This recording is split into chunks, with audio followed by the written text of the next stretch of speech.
You are listening to the Pencil and Paper Podcast Network. I'm Katrina, and I love anime. I'm Steven, and I'm aware of anime. But what if that affection could rub off? Perhaps that excitement in her eyes got me curious. I could offer up some solid anime. I could give them a watch, just to see what all the fuss is about. And maybe, just maybe, I could learn to love anime too. Welcome to Inspired by a Weeaboo. Hello everyone and welcome back to Inspired by a Weeaboo. I am your host Katrina and with me is my husband Steven. Hello, hello. We just finished episode 24 of Fullmetal Alchemist. Steven, what did you think? This came to a satisfying conclusion to an arc. At least it felt like it did. After everything that had been going on, it felt like we were interweaving.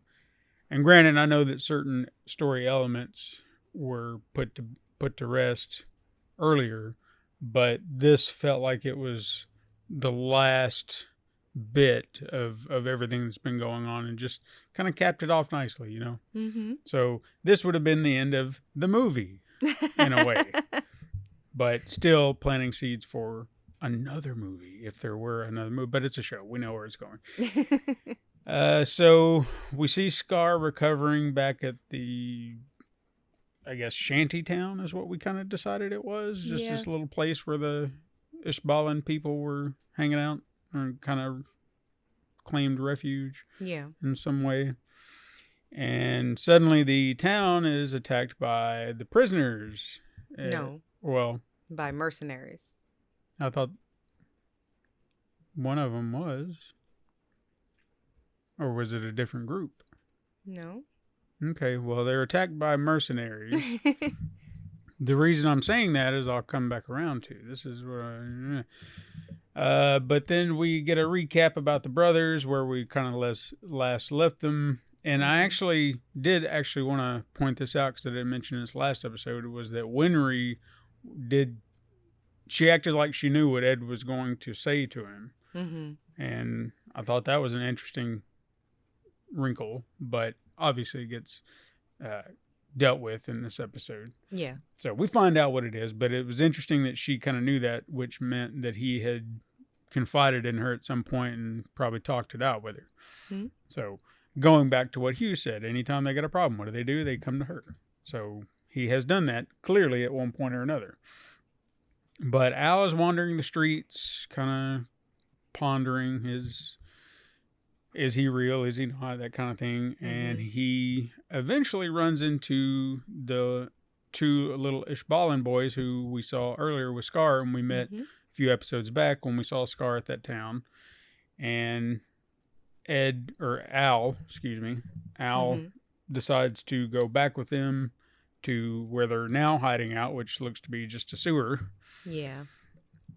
And while he's there, kind of getting to know their grandfather, they run into, or Scar enters I didn't want to call it a room.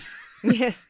He enters the area in which they're occupying. He enters the personal space. Yeah.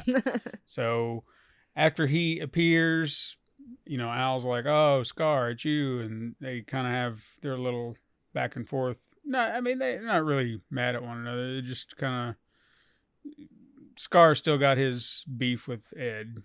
Yeah. And so there's that tension in the air, but they don't really hate each other per se. Mm-hmm.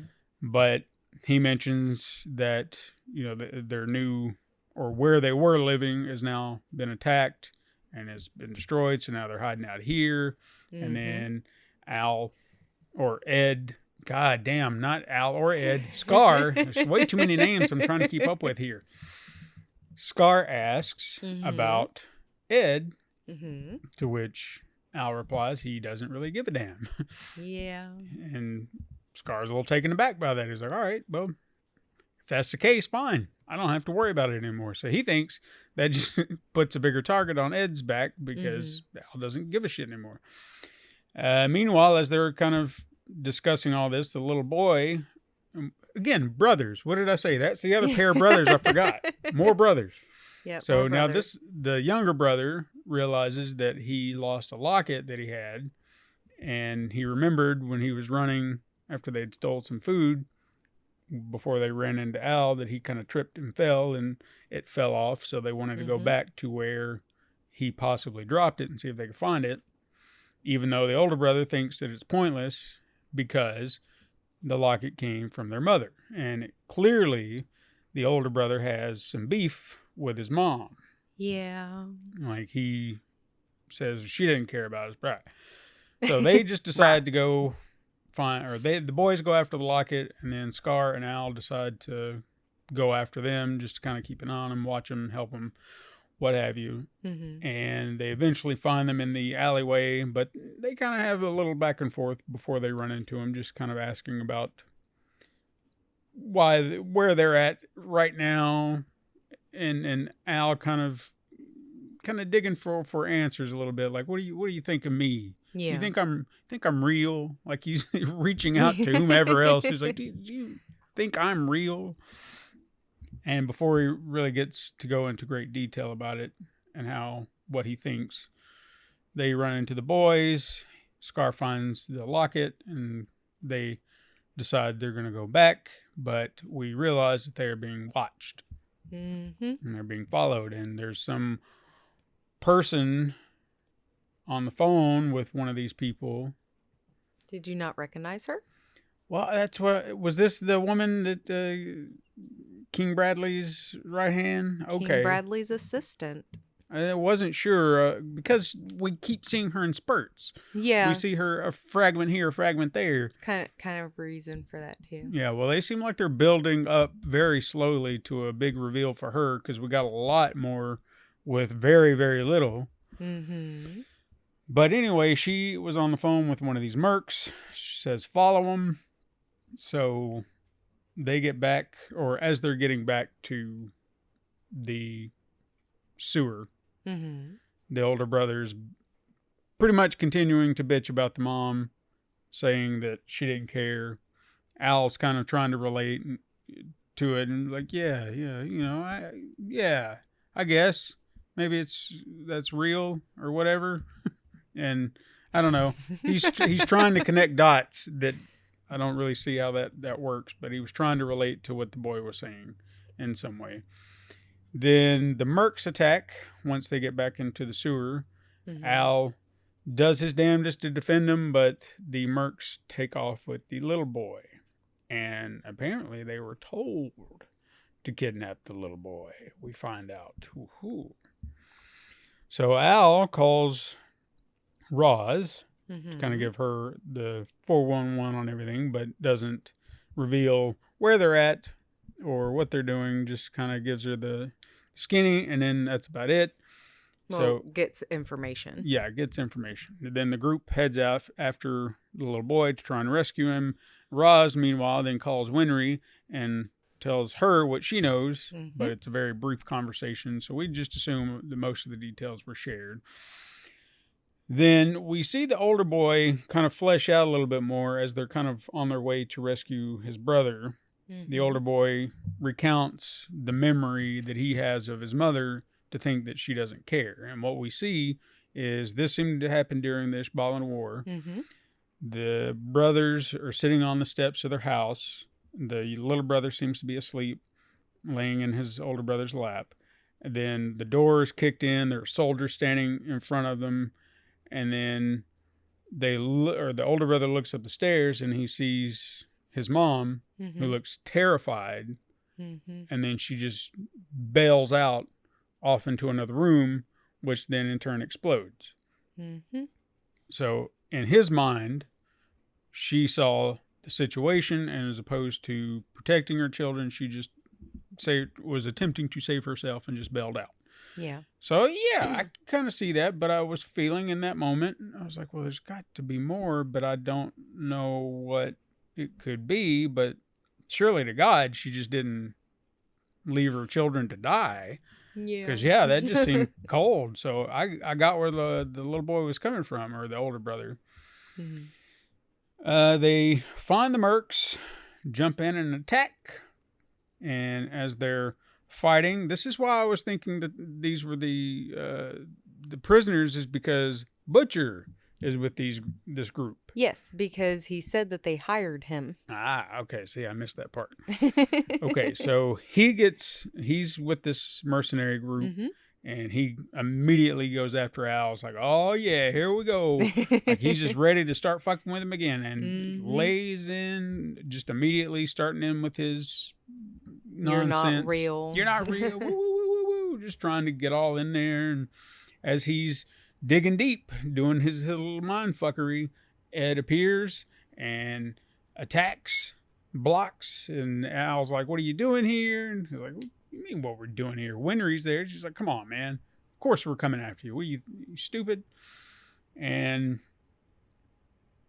at this point, pretty much the fight just blows out. You know, everything's just going, mercs are shooting, people are fighting, just chaos. And Ed puts up a kind of a guard or a shield or a wall or something like that to kind of keep him protected. And in that moment of all times, but I guess it was good to just go ahead and get it out. He asked what he wanted to ask.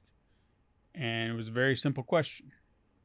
Do you hate me? And I was like, what do you mean? He's like, do you hate me for what I did to you?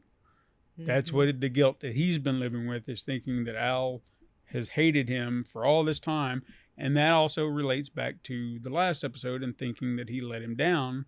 Yeah. As he'd been trying to do all this for Al, thinking Al possibly hated him. And all of this has been for Al and nothing more.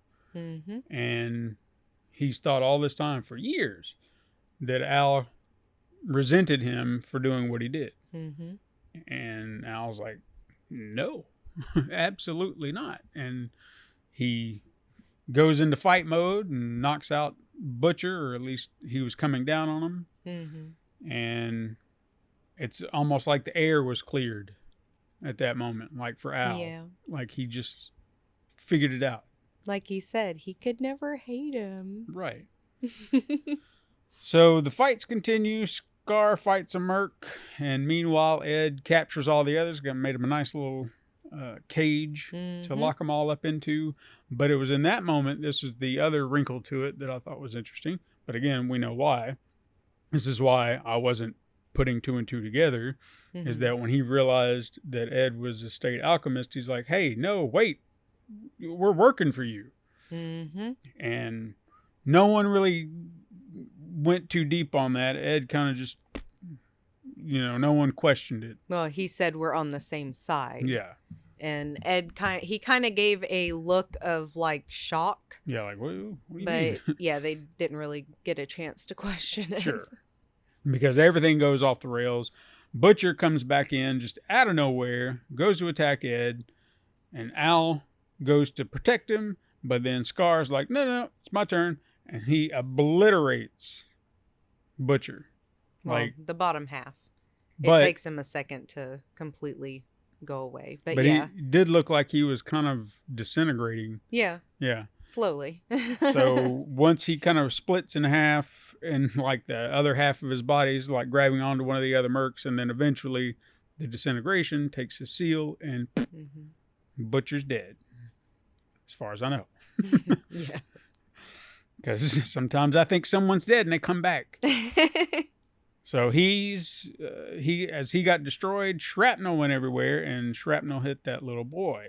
And it took me a second to realize he got hit, and I was like, oh shit. And then he just flumped over. Yeah. And I was like, oh my God, are they actually going to kill this little boy? But no, he was saved by the locket. And when they check the locket, they open it up and find eye drops. Well, like eye pills. Eye pills. Yeah. Medicine for the eyes. Yes. And it's revealed that the mother was blind, or she had been struggling with something, and her vision was eventually lost, and she didn't want anyone to know, so she had been pretending to be able to see. So the boys didn't know, so therefore what he saw was his mom panicking, but she was trying to find them, and she couldn't see them. So it wasn't that she didn't care, she just didn't realize they were there, and went into the other room, continuing to look for them. And That's what got her killed. So very tragic end to this woman. Very unfortunate. But the boy put it to bed. He let it go and forgave, I guess, his mom and whatnot. So sad little end there. Yeah. Then this is where we get more from the assistant. Mm-hmm. So we see the one merc that got away, and he's pretty much bitching at her. It's like, hey, I thought we were on the same side. You had one of your state alchemists there, and we're all supposed to be working together. What is going on? And then as he's bitching, her hand turns into liquid. Yep. And then I assume he's dead. She kind of does like a Terminator T-1000 T1000 on him or something, I assume. We just hear or something to that effect, and his mouth stops. Yeah. So yeah, they've just peppered her in, but never revealing anything. So I mean, are we gonna have to wait another 7 or 8 episodes before we see her again, just to get any kind of inkling as to who this woman is? Because damn, it's like there she is. There she is again. You don't think nothing of her until now. Now again, I didn't realize it was her. Because it was like, is she familiar? I don't know. So I wasn't sure. Anyway, this is why you got to binge this show. Yes. So Ed and Al say goodbye to the Ishbalans because they're on their way to yet another refuge that they can make for themselves somewhere, hopefully. And Scar puts Al's mind at ease, talking, kind of reflecting back on the question he asked him about him being real or something like that. And he reflects back onto, I guess, a moment they had earlier. And I can't remember what he was talking about specifically. It was when Al thought the little boy had died. Right. Okay. And he said, in your eyes, I could see tears. Yes. Even though they weren't there. He could feel the tears. Yeah. So he said that's a human. That's a real person. So put your mind at ease. You're real. You're real enough. Yeah. And Ed then in turn asks before they leave if Ishbal ever had the Philosopher's Stone. Scar does not want to answer this. So that makes me think yes. Well, he asked, if they were trying, what was it? If they had it and that's why the military had came, and Scar said no, they wanted the Philosopher's Stone so they could protect themselves from the military. So, and that's when Ed asked if they had obtained it. Right. And he didn't answer. So I would say yes. Somebody had it. His brother could have had it, for all I know. Could have. As nutty as he was, I would say yeah. But the episode ends with everything's back to normal, it seems. The brothers are back to being their brotherly selves, and Winry's just kind of watching her brothers just be happy again, loving one another, and just walking off into the sunset. And that's why I say it kind of felt like an end to an arc, like that everything's back to normal. Ta-da! Yeah. But we all know that there's more to come. Oh, yeah. But it was a nice ending to feel like, it doesn't feel like, we got to get to the next episode. It's like, okay, we kind of hit a lull. It's like we finally hit an end of something here. So it was kind of nice. Yeah. Just keep that happy feeling. Okay. But no, it was an interesting arc that I think I would have enjoyed a lot more had I been able to just... I have marathon play on this disc here. Yeah. And I know we've tried to do that, but where they just cut out all the credits and they just showed the episodes, just keep on going. And I'd have been sitting right here glued to my seat watching every minute of it, not having to worry about talking about it and what have you. And that's what we're going to have to do at some point, is once we're done with all this, I want to watch it again. Yeah. From beginning to end, no interruptions, no nothing. Just we watch it, and I can just absorb it as in one its whole. entirety. That's right, because that's what I want to do right now, but I have to do this podcast, you see. Yes. But understand, that's me enjoying this. Yes. That's really me enjoying this, because we're 24 episodes in now, was it? Yes. And that's, I mean, number 25 halfway through it's one of those episodes that once you watch it, you're never going to forget it. It is an episode that sticks with people. I would say even more so than probably Nina. Yeah, okay. Yeah. Interesting. I don't know if I want, like, I want to go forward, like, but yeah. do I want to be subjected to this trauma? I mean, it comes with the territory. This is true. This is true. You know, funny enough, I want to talk about this real quick while I'm thinking about it. Mm-hmm.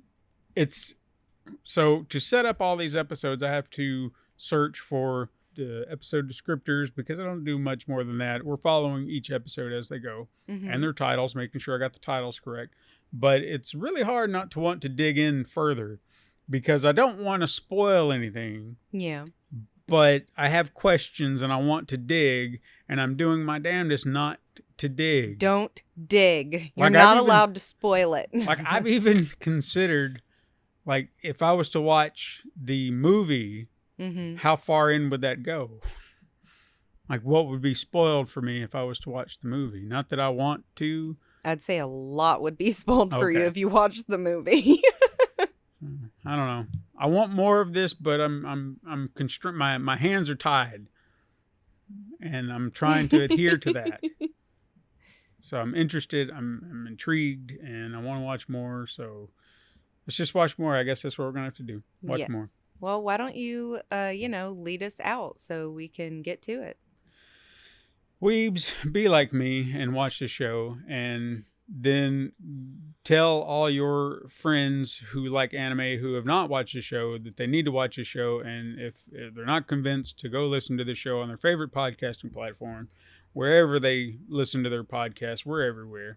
And if you are loving this and you want to continue on, listen early because you don't want to wait for the next episode, go to patreon.com/pencilpaperproductions. And if you just want to keep up with the show easy peasy without any problems, just go to pencilpaperproductions.com/inspiredweeaboo, and links for everything are in the show notes. All right, my little weebs. We'll see you next time.